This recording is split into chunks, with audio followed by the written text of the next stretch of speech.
నమస్తే అండి, నేను మీ జర్నలిస్ట్ పండరి. మొత్తానికి తెలంగాణ రాష్ట్రంలో మార్పు పేరిట ప్రభుత్వంలోకి వచ్చినటువంటి కాంగ్రెస్ ప్రభుత్వం ఈ 110 రోజుల కాలంలో చేస్తున్నటువంటి పరిపాలన చూస్తుంటే మాత్రం అందరూ కూడా ముక్కున వేలేసుకోవాల్సిన పరిస్థితి. ఓవైపు రైతాంగం ఇబ్బంది పడుతూ ఉంది, మరోవైపు అర్బన్ ప్రాంతాలలో ప్రజలు ఇబ్బంది పడుతూ ఉన్నారు, కరెంటు లేక రకరకాల సమస్యలు. ఈ నేపథ్యంలో కూడా అసలు ఈ 100 రోజుల పరిపాలన ఏ విధంగా ఉంది, అసలు కాంగ్రెస్ ప్రజల అంచనాలను అందుకుందా, లేకపోతే ఈ కాంగ్రెస్ ప్రభుత్వం కరెక్ట్ ప్రజాభిష్టం మేరకే పరిపాలిస్తుందా? ఇదే అంశాలతో మనతో మాట్లాడేందుకు మాజీ టీఎస్ చైర్మన్, అలాగే BRS party social media convener party మీది జగన్ మనతో ఉన్నారు. నమస్తే. నమస్తే. మొత్తానికి చాలా రోజుల తర్వాత మీడియా ముందుకు. అవును. ఓకే, ఎట్లా అనిపిస్తుంది అన్న ప్రజాపాలన అని పేరిట ఈరోజు ప్రభుత్వంలోకి వచ్చిన రేవంత్ సర్కార్ ఎట్లా చేస్తుంది, పరిపాలన ఎట్లా చేస్తుంది, మీకు ఎట్లా అనిపిస్తుంది? వీళ్ళు పాలన కంటే కాలయాపన ఎక్కువ చేస్తున్నారు అన్నట్టు స్పష్టమవుతా ఉంది. ఓకే, మేము ఇప్పుడే పాలనలకు వచ్చినాము, December 9 ముందు వాగ్దానం చేసారు. ఇప్పుడిప్పుడేగా మేము పాలనలకు వచ్చినాము, జర సమయం పడుతుంది, మేము ఇచ్చినటువంటి హామీలన్నీ కూడా అమలు చేయడానికి జర సమయం పడుతుంది కాబట్టి 100 రోజులు వేచి చూడాలి, 30 రోజులు వేచి చూడాలని ముందు అన్నారు, తర్వాత 100 రోజులు అన్నారు. 100 రోజులు గడిచిపోయినాయి. 100 రోజుల తర్వాత కూడా ఇప్పుడు చూస్తున్నటువంటి పరిణామాలు చూస్తుంటే స్పష్టంగా అర్థమవుతుంది ఏంటంటే వాళ్ళు హామీలన్నీ కూడా అమలు చేయలేని పరిస్థితిలో ఉన్నారు. ఓకే, చేయాలని వాళ్ళకు ఉన్నదో లేదో అది రెండో విషయం. అది వాళ్ళు చేయలేని పరిస్థితిలో ఉన్నారు అనేది అందరు కూడా స్పష్టంగా అర్థమవుతాం. ఓకే, ఇప్పుడు దీంట్లో కాలయాపన చేసే విధంగా అందులో భాగంగా ముందు వాళ్ళు డేటా సేకరించారు, అందరి దగ్గర దరఖాస్తులు సేకరించారు. అవును అవును.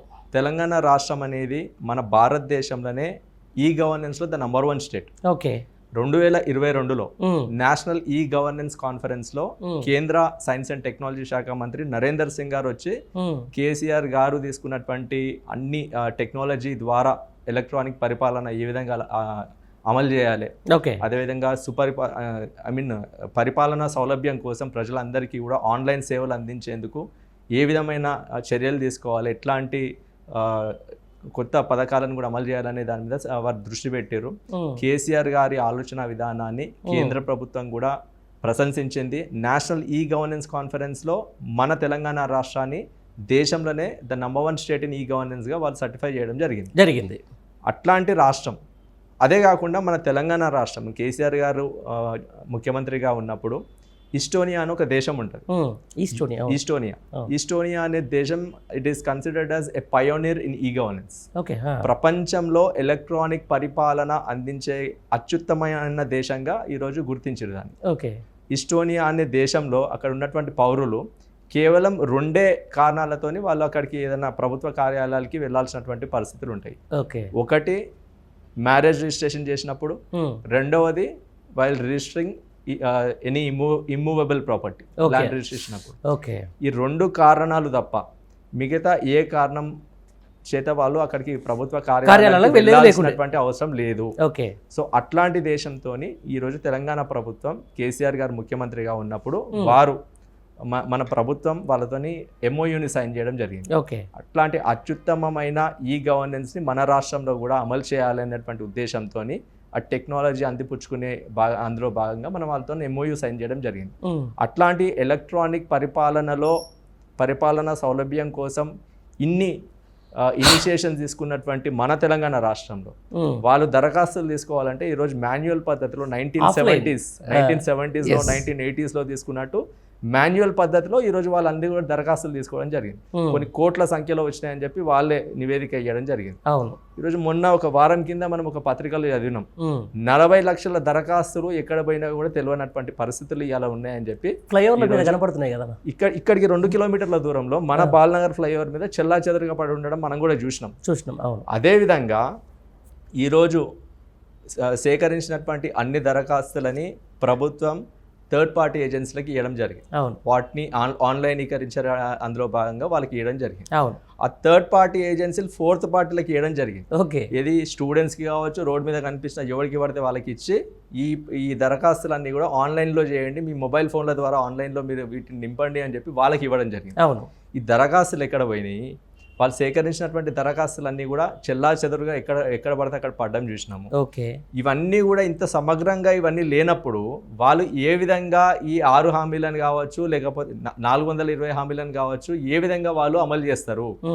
కేవలం ఈ కాలయాపన చేయడంలో భాగంగా ఈ విధమైన చర్యలకు వీళ్ళు పాల్పడతా ఉన్నారు.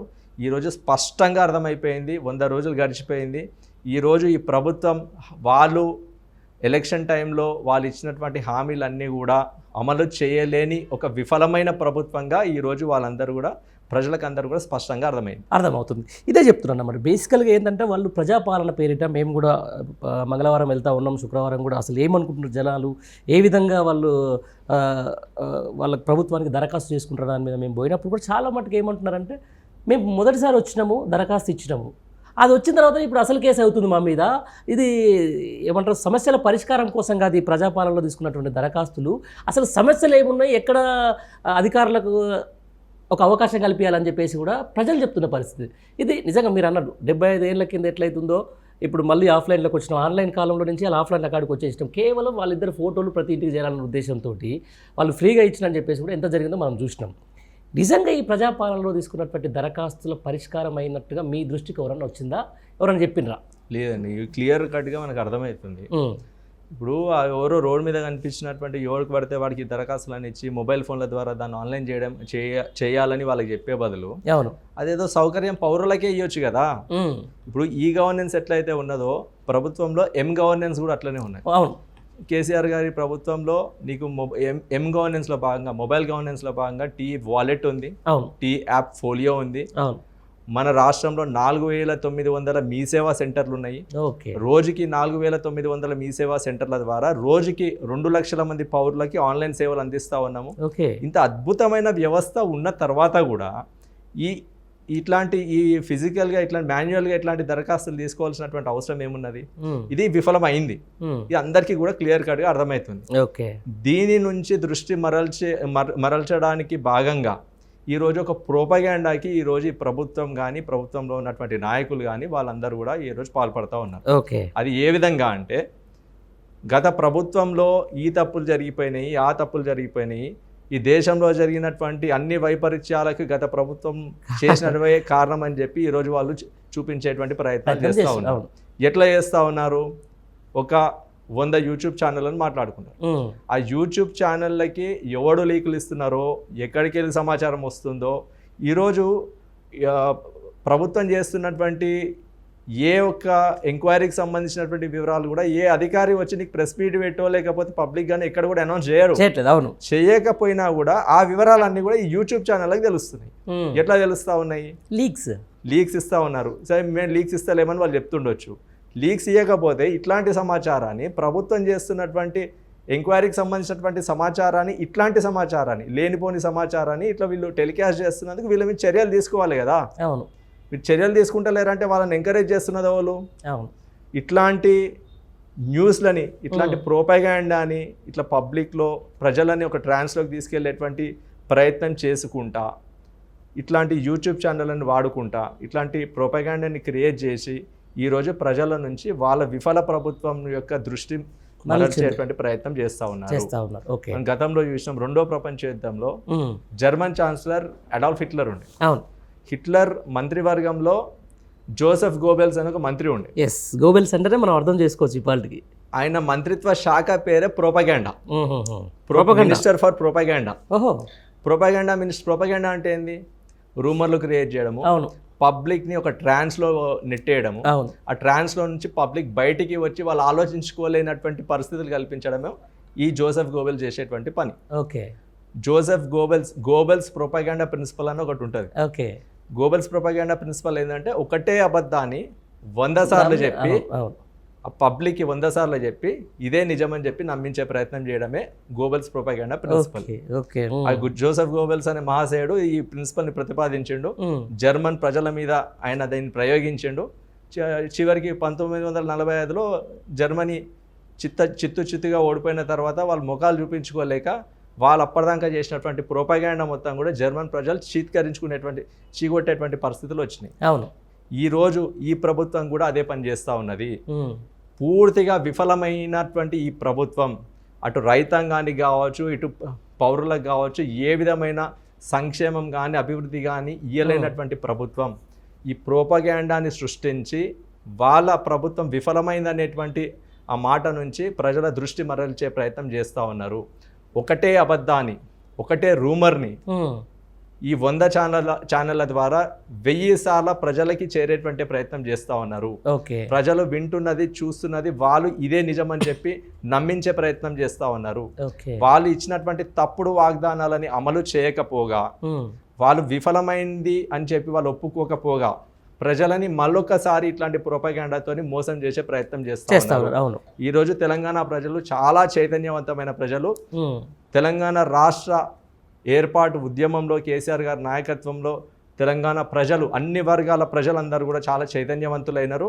ఈరోజు వీళ్ళు చేస్తున్నటువంటి ఈ ప్రొపగాండాని, ఈ రకమైన పాలనని ప్రజలు చీగొట్టేటువంటి రోజులు చాలా దగ్గరలోనే ఉన్నాయి. త్వరలో ఈ ప్రభుత్వం వీటన్నిటికీ వీళ్ళు చేస్తున్నటువంటి చర్యలన్నిటికీ కూడా మూల్యం చెల్లించుకునే రోజు తొందరలోనే వస్తుందని చెప్పి ఈరోజు ప్రతి ఒక్కరు కూడా, ఏ ఒక్క విశ్లేషకుడు కూడా ప్రతి ఒక్కరు కూడా ఈరోజు గ్రహించగలుగుతున్నారు. ఈ యూట్యూబ్లో అన్నిటికంటే దురదృష్టమైన పని ఏంటంటే పండరీ భాయ్, ఈ యూట్యూబ్ ఛానళ్ళల్లో కొంతమంది జర్నలిస్టులు కూడా, మేధావులైనటువంటి జర్నలిస్టులు కూడా కొంతమంది వాళ్ళు కూడా ఛానళ్ళు పెట్టుకున్నారు. మంచి సబ్స్క్రిప్షన్స్ వచ్చినాయి. వాళ్ళ పేర్లు ఎందుకు కానీ మీకు కూడా తెలుసు. గతంలో మేధావులుగా పేర్కొనబడినటువంటి వాళ్ళు, అందులో ఒకరిద్దరు ఎమ్మెల్సీలు కూడా అయినటువంటి వాళ్ళు ఇలా ఛానళ్ళు పెట్టుకున్నారు. వాళ్ళ విశ్లేషణ కూడా ఈరోజు ప్రజా సంక్షేమం, వాళ్ళ అభివృద్ధికి కానీ సంక్షేమానికి సంబంధించినటువంటి విశ్లేషణ ఉండట్లేదు. ఇప్పుడు ఉన్నటువంటి ప్రభుత్వ వైఫల్యాన్ని ఎట్లా కప్పిపుచ్చాలి, గత ప్రభుత్వాన్ని ఎట్లా నిందించాలి, వీళ్ళు చేస్తున్నటువంటి ప్రోపగాండాని ప్రజల్లోకి వాళ్ళ ఛానల్ ద్వారా ఎట్లా వదలాలి, అట్లాంటి మేధావులు కూడా ఈరోజు అమ్ముడుపోవడం అనేది చాలా దురదృష్టమైన పరిస్థితి.